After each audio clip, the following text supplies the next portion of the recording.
1759년 여름 한 소녀가 창경궁으로 향했습니다. 겨우 15살, 오늘날이라면 중학교 2학년에 불과한 나이였습니다. 그런데 이 소녀가 맞이할 신랑은 66세의 노인이었습니다. 바로 조선의 왕영조였습니다. 나이 차이 51세, 조선 역사를 통틀어 가장 큰 나이 차이의 혼인이었습니다. 누가 상상이나 했을까요? 이 어린 소녀가 훗날 조선의 국모가 되고 왕실에서 46년간 최고 어른의 자리에 서게 되리라는 것을 정순 왕후, 지금부터 그 이야기를 시작합니다. 1745년 가을, 지금의 충청남도 서산 땅에서 한 여자아이가 태어났습니다. 아버지는 김한구, 어머니는 원주원 씨, 본관는 경주 김씨였습니다. 정주 김씨는 유서 깊은 명문가였지만 김한구의 집안은 그리 화려하지 않았습니다. 살림 가문답게 관직에 나아가지 않고 학문에만 전념하는 집안이었습니다. 하지만 그녀에게는 특별한 점이 있었습니다. 김한구의 고조부가 바로 효종 때 강빈의 신원을 추청하다 장살당한 김홍욱이었습니다. 충절로 이름난 집안이었던 것입니다. 그리고 놀랍게도 이 집안은 이미 왕실과 인연이 있었습니다. 김한구의 팔촌, 형제인 김한신이 영조의 딸 화순홍주의 남편이었습니다. 소녀는 평범하게 자라났습니다. 경주, 김씨의 가풍 속에서 학문을 익히고 예법을 배웠습니다. 그런 그녀에게 1757년 운명을 바꿀 소식이 들려왔습니다. 영조의 정비정성 왕후가 승하했다는 것이었습니다. 영조는 깊은 슬픔에 빠졌습니다. 정성 왕후와 함께한 세월이 40년이 넘었습니다. 하지만 왕에게는 왕비가 필요했습니다. 그런데 영조는 결단을 내렸습니다. 부왕, 숙종의 유지를 따르겠다고 후궁들 중에서 왕비를 책봉하지 않겠다고 말입니다. 왜 그랬을까요? 숙종은 장희빈의 저주 사건과 사사 이후 후궁이 왕비가 되어 궁중의 암투가 벌어지는 것을 막기 위해 후대 왕들에게 반드시 간택으로만 왕비를 뽑으라고 유언했습니다. 영조는 아버지의 뜻을 따르기로 했습니다. 1759년 6월 간태경이 내려졌습니다. 전국의 처녀 단자가 모였습니다. 그 중에는 14세의 김한구 딸도 있었습니다. 그녀는 떨리는 마음으로 궁궐로 향했습니다. 간택장, 수많은 교수들이 긴장한 얼굴로 앉아 있었습니다. 66세의 영조가 천천히 걸어 들어왔습니다. 백발의 노인이었지만 눈빛만은 날카로웠습니다. 영조는 교수들을 하나하나 살펴보았습니다. 그런데 영조가 갑자기 질문을 던졌습니다. 세상에서 가장 깊은 것이 무엇이냐? 교수들이 저마다 대답했습니다. 산이 깊사옵니다. 물이 깊사옵니다. 다들 예상 가능한 답변이었습니다. 그런데 김구의 딸이 조용히 입을 열었습니다. 인심이 가장 깊사옵니다. 영조의 눈이 번쩍 뜨였습니다. 인심, 사람의 마음. 14살 소녀의 입에서 이런 답이 나오다니. 영조는 놀라움을 감추지 못했습니다. 산이나 물은 눈에 보이는 것이지만 사람의 마음은 눈에 보이지 않습니다. 헤아릴 수 없을 만큼 깊은 것이 바로 인심입니다. 영조는 다시 물었습니다. 그렇다면 세상에서 가장 아름다운 꽃은 무엇이냐? 다른 교수들이 대답했습니다. 모란이 가장 아름답사옵니다. 장미가 아름답사옵니다. 화려하고 고귀한 꽃들의 이름이 나왔습니다. 하지만 김한구의 딸은 다른 답을 내놓았습니다. 목화꽃이 가장 아름답사옵니다. 목화꽃. 목화꽃은 비록 멋과 향기는 빼어나지 않으나 씨를 짜서 백성들을 따뜻하게 만들어주는 꽃이옵니다. 그러하니 가장 아름다운 꽃이 아니옵니까? 영조는 깊이 감탄했습니다. 백성을 생각하는 마음, 실용을 중시하는 태도. 14살 소녀가 이런 생각을 하고 있다니. 영조의 마음은 이미 정해졌습니다. 1759년 6월 22일 창경국 명정에서 혼례가 거행되었습니다. 66세의 영조와 15세의 김씨 두 사람의 나이 차이는 51세였습니다. 심지어 김씨의 할아버지 김성경도 생존에 있었는데 김성경이 영조보다 5살이나 어렸습니다. 사위가 장인의 아버지보다 나이가 많은 기이한 상황이었습니다. 더 놀라운 것은 영조의 아들 사도세자가 1735년생이었다는 점입니다. 새 왕비는 사도세자보다 10살이나 어렸습니다. 사도자의 아들, 훗날 정조가 되는 세손은 1752년생이었습니다. 새 왕비는 자신보다 겨우 7살 어린 새손의 할머니가 된 것입니다. 궁중은 술렁이었습니다. 이렇게 어린 왕비라니. 하지만 정순왕후는 당당했습니다. 입궁 초기 궁녀들이 옷에 치수를 재려고 무심코 말했습니다. 마마, 돌아서 주시옵소서. 그 순간 정순왕후의 목소리가 차갑게 떨어졌습니다. 내가 돌아가면 될 것을 감히 누구 보고 뒤돌라 하느냐. 궁녀들이 벌벌 떨었습니다. 겨우 15세 어린 나이였지만 왕비의 채통을 세운 법을 알고 있었습니다. 이 일화는 순식간에 궁중에 퍼졌습니다. 새 왕비는 만만한 사람이 아니었습니다. 영조는 정순 왕후를 총애했습니다. 어린 왕비는 총명했고 조신했습니다. 영조가 원하는 대로 행동했고 왕실의 법도를 잘 지켰습니다. 1767년에는 경복궁 예터에서 친잡내를 주관하기도 했습니다. 선조대 이후 300여 년 만에 재개된 의식이었습니다. 왕비로서의 역할을 충실히 해냈던 것입니다. 하지만 정순 왕후에게는 한 가지 아쉬움이 있었습니다. 자식이 없었습니다. 영조의 총애는 깊었지만 임신했다는 기록도 유산했다는 기록도 없습니다. 평생 자식 없이 살아야 했습니다. 그런데 1762년 궁중에 엄청난 사건이 터졌습니다. 바로 이모화변이었습니다. 영조가 아들 사도생자를 뒤주에 가두어 죽인 것입니다. 당시 정순왕후의 나이는 18세, 궁에 들어온 지 겨우 3년밖에 되지 않았습니다. 훗날 많은 사람들이 정순왕후가 사도세자를 모함했다고 말했습니다. 하지만 그것은 사실이 아닙니다. 당시 정순왕은 너무 어렸고 궁중에서의 입지도 약했습니다. 무엇보다 이모 화변 당시 영조는 세자의 생모인 영빈 이씨와 상의했지 정순 왕후와는 상의했다는 기록이 없습니다. 생각해 보십시오. 자식도 없는 18세 소녀가 무슨 권력이 있어 세인자를 제거하겠습니까? 오히려 세인자가 죽으면 왕실에 혼란만 생길 뿐이었습니다. 정순왕은 이 사건에 거의 개입하지 못했습니다. 아니, 개입할 수 없었습니다. 이모 화변 이후 세자의 아들 새손이 왕위 계승자가 되었습니다. 바로 훗날에 정조였습니다. 정순왕후는 조카벌되는 새손을 보살폈습니다. 정조는 어린 할머니 정순왕후를 의외로 신뢰했습니다. 정조 말년 홍인난이 새손의 대리 청정을 막으려 할 때였습니다. 정조는 정순왕후를 찾아가 홍인난의 말을 고자질했습니다. 그만큼 정조는 정순왕후를 믿었던 것입니다. 1776년 영조가 승하했습니다. 82세의 나이였습니다. 51년이라는 긴 제조가 왕위에 올랐고 정순왕후는 31세의 나이로 왕대비가 되었습니다. 왕실의 큰 어른이 된 것입니다. 하지만 정조의 태도가 달라지기 시작했습니다. 정조는 즉위하자마자 척신 정치를 청산하겠다고 선언했습니다. 영조 말년의 권력을 휘두르던 외척들을 제거하기 시작한 것입니다. 그 칼날은 정순왕후의 친정에도 향했습니다. 정순왕후의 오빠 김규주는 영조 때 남당을 이루어 세력을 확장했던 인물이었습니다. 정조가 즉위하자 처음에는 한성판을 제수받았습니다. 홍인환과 정우겸을 탄핵하는데도 동참했습니다. 정조를 도와 선왕 때 권신들을 제거하는 작업에 참여한 것입니다. 그런데 정조의 태도가 급변했습니다. 홍인환 과정우겸에 대한 처분이 끝나자마자 정조는 김기주를 흑산도로 귀양 보냈습니다. 표면적인 이유는 김기주가 해경궁 홍씨에게 무난하지 않았다는 것이었습니다. 하지만 진짜 이유는 달랐습니다. 정조는 연석에서 이렇게 밝혔습니다. 김규주가 영조 때 외조부 홍봉안을 탄핵했기 때문이라고. 어머니 해경궁의 친정 아버지를 공격한 것을 용서할 수 없다는 것이었습니다. 정순왕후는 충격을 받았습니다. 손잡되는 왕에게 친오빠가 귀양을 갔습니다. 그것도 먼 흑산도로. 1786년 김규주는 유배지에서 세상을 떠났습니다. 정순왕후의 슬픔은 이루 말할 수 없었습니다.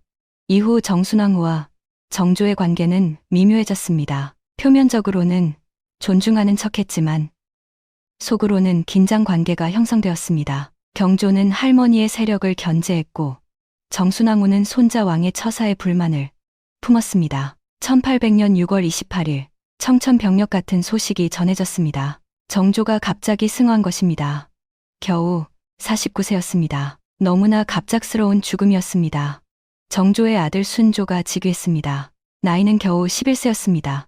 왕실의 큰 어른인 정순왕후가 대왕, 대비로 승격되었습니다. 어린 왕을 대신해 수렴 청정을 하게 된 것입니다. 정순왕후의 나이 56세, 그녀의 앞에 엄청난 권력이 주어졌습니다.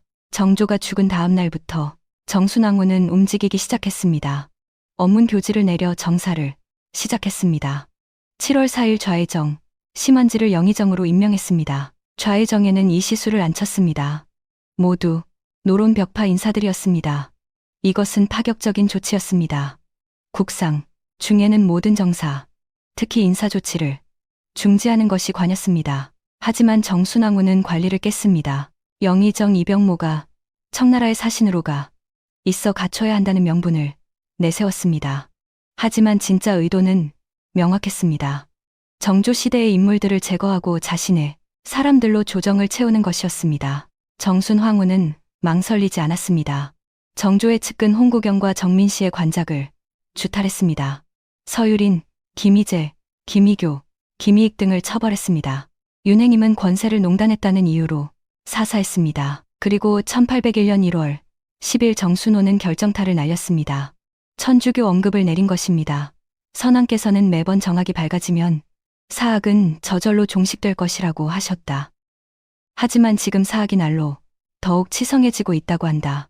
사람이 사람 구실을 하는 것은 인륜이 있기 때문이며 정조는 천주교를 묵인했습니다. 정학이 밝아지면 사학은 저절로 사라질 것이라고 믿었습니다. 하지만 정순왕후의 생각은 달랐습니다.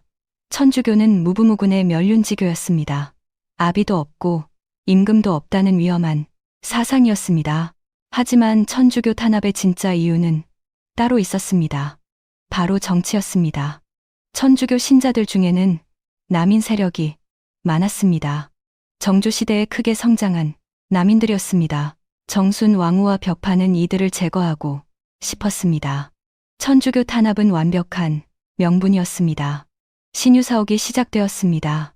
전국에서 천주교 신자들이 체포되었습니다.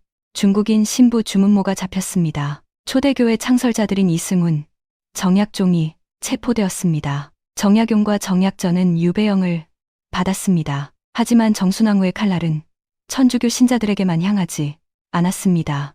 정조의 이복 동생 은원군이 처형되었습니다. 해경궁 홍씨의 동생 홍낙임도 사형당했습니다. 정조가 설치했던 장용령이 폐지되었습니다. 300여 명이 처형되거나 옥사했습니다. 정조가 24년간 쌓아올린 탕평정치에 기반이 무너졌습니다. 정순왕후는 망설이지 않았습니다. 선왕의 유지를 계승한다는 명분이었지만 실제로는 정조의 정치를 완전히 뒤집는 것이었습니다. 조정은 공포에 떨었습니다. 누가 다음 차례가 될지 알 수 없었습니다. 벽파가 득세했고 난민과 시파는 숨죽였습니다. 정순왕 후의 권력은 절정에 달했습니다. 하지만 그 권력도 영원할 수는 없었습니다. 1804년 2월 9일 정순왕은 수렴 청정에서 물러났습니다. 순조가 친정을 시작한 것입니다. 순조는 15세가 되어 성인으로 인정받았습니다. 그런데 순조의 뒤에는 새로운 세력이 있었습니다. 바로 순조의 장인 김조순이었습니다. 안동 김씨였습니다. 정조는 죽기 직전 순조의 왕비를 간택했는데 바로 김조순의 딸이었습니다. 정조는 정순왕후의 세력을 견제하기 위해 안동 김씨를 끌어들인 것이었습니다. 순조가 친정을 시작하자 김조순이 움직였습니다. 벽파에 대한 총공세가 시작되었습니다. 정순왕후의 측근들이 하나둘 제거되었습니다. 권력의 판도가 완전히 바뀌었습니다.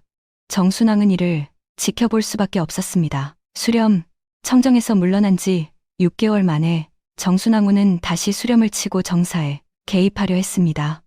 순조를 시켜 대신들을 불렀습니다. 하지만 정작 정순왕은 순조 뒤에 수렴을 치고 앉아 있었습니다. 좌의정 이시수가 일어났습니다. 그는 정순왕후의 지난 4년간의 업적을 칭송했습니다. 그리고는 말을 바꿨습니다. 그건 그렇고 지금 하시는 일이 이치에 맞습니까? 할 말이 있으면 성상께서 하실 것이니 수렴하지 마시죠. 대놓고 수렴을 거을 것을 청한 것입니다. 소론이었던 이시수조차 정순왕후의 재수렴을 반대했습니다. 정순왕후는 더 이상 버틸 수 없었습니다. 1805년 1월 12일 정순왕후가 창덕군 경복전에서 승하했습니다. 61세의 나이였습니다. 수렴 청정에서 물러난 지 1년 만의 일이었습니다. 허망한 만년이었습니다. 정순왕후의 시신은 영조가 잠든 원으로 옮겨졌습니다. 경기도 구리시 동구 안에 있는 원입니다. 66세에 노인과 결혼한 15세 소녀는 결국 그 노인 곁에 묻었습니다. 51년의 나이 차이로 만난 두 사람이 영원히 함께 누워있는 것입니다. 정순왕후는 어떤 사람이었을까요? 역사는 그녀를 혹독하게 평가했습니다. 정조의 개혁을 되돌렸다고, 신유 사옥으로 300명을 죽였다고, 벽파의 영수로 당쟁을 격화시켰다고. 하지만 그녀의 입장에서 생각해볼 필요가 있습니다. 15세에 66세, 노인과 결혼해야 했던 소녀, 자식도 없이 평생을 살아야 했던 여인, 손잡되는 왕에게 친오빠가 귀양가 죽는 것을 지켜봐야 했던 할머니, 정순왕후는 살아남아야 했습니다. 권력이 없으면 보호받을 수 없었습니다. 정조가 오빠를 죽였습니다. 정조가 친정 세력을 제거했습니다. 그런 정조가 쌓아놓은 것들을 정순왕후는 무너뜨리고 싶었을 것입니다. 그것이 옳았는지는 별개의 문제입니다. 하지만 그녀도 살아남기 위해 싸웠던 것입니다. 조선시대 여성으로 태어나 왕실에 시집와서 권력의 중심에 섰던 한 여인의 생존 방식이었던 것입니다. 15세의 왕비가 된 소녀는 61세 대왕 대비로 생을 마감했습니다. 46년간 국모의 자리에 있었습니다. 그 긴 세월 동안 그녀가 본 것은 무엇이었을까요? 사도세자의 죽음, 정조의 즉위, 오빠의 유배와 죽음, 정조의 급서, 순조의 즉위, 그리고 신유사옥, 피와 권력, 생존과 복수, 그것이 정순 왕후가 살았던 세계였습니다. 그녀는 간택 때 말했습니다. 인심이 가장 깊다고. 정말 그 말이 맞았습니다. 인간의 마음은 헤아릴 수 없이 깊고 권력의 세계는 헤아릴 수 없이 잔혹했습니다. 정순왕후 이후 조선은 세도 정치 시대로 접어들었습니다. 안동 김씨가 권력을 잡았고 60년간 세도 정치가 이어졌습니다.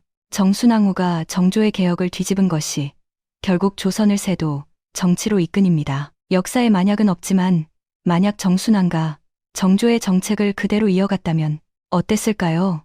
만약 신유사옥이 없었다면 어땠을까요? 조선의 역사는 달라졌을까요?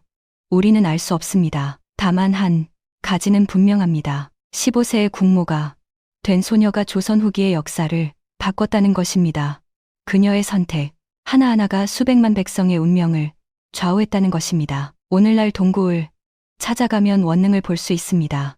영조와 정순왕후가 함께 잠든 곳입니다. 조용한 능 앞에 서면 300년 전 그 어린 소녀의 모습이 떠오릅니다. 떨리는 마음으로 간택장에 들어서던 14세 소녀, 인심이 가장 깊다고 답했던 그 소녀, 그 소녀는 어떻게 조선 역사의 중심에 섰을까요? 그것은 운명이었을까요? 아니면 선택이었을까요? 우리는 답할 수 없습니다. 다만 역사를 통해 배울 뿐입니다. 권력이 사람을 어떻게 바꾸는지, 생존이 얼마나 치열한지, 그리고 한 사람의 결정이 얼마나 많은 사람의 삶을 바꾸는지를. 정순왕후, 조선의 국모가 된 15살 소녀, 그녀의 이야기는 오늘도 우리에게 많은 것을 생각하게 합니다. 권력과 생존, 선택과 책임의 무게에 대해서 말입니다. 지금까지 정순왕후의 이야기였습니다. 여러분은 이 이야기를 통해 무엇을 느끼셨나요? 15세 소녀가 61세 노인이 되기까지의 46년, 그 긴 세월 속에서 그녀가 내린 선택들, 그것이 옳았는지 그런지는 여러분의 판단에 맡깁니다. 역사는 언제나 여러 을 가지고 있습니다. 누구의 입장에서 보느냐에 따라 완전히 다른 이야기가 됩니다. 정순왕후도 마찬가지입니다. 그녀는 폭군일까요? 아니면 생존자일까요? 정조의 개혁을 무너뜨린 원흉일까요? 아니면 왕실을 지키려 한 충직한 대비일까요? 답은 하나가 아닙니다. 그래서 역사는 흥미롭습니다. 그리고 그래서 우리는 계속 과거를 돌아봐야 합니다. 과거를 통해 현재를 이해하고 미래를 준비하기 위해서입니다. 오늘 이야기가 여러분에게 작은 깨달음이 되었기를 바랍니다. 구독과 좋아요는 더 많은 역사 이야기를 만드는 큰 힘이 됩니다. 다음에도 흥미진한 역사 이야기로 찾아뵙겠습니다. 감사합니다.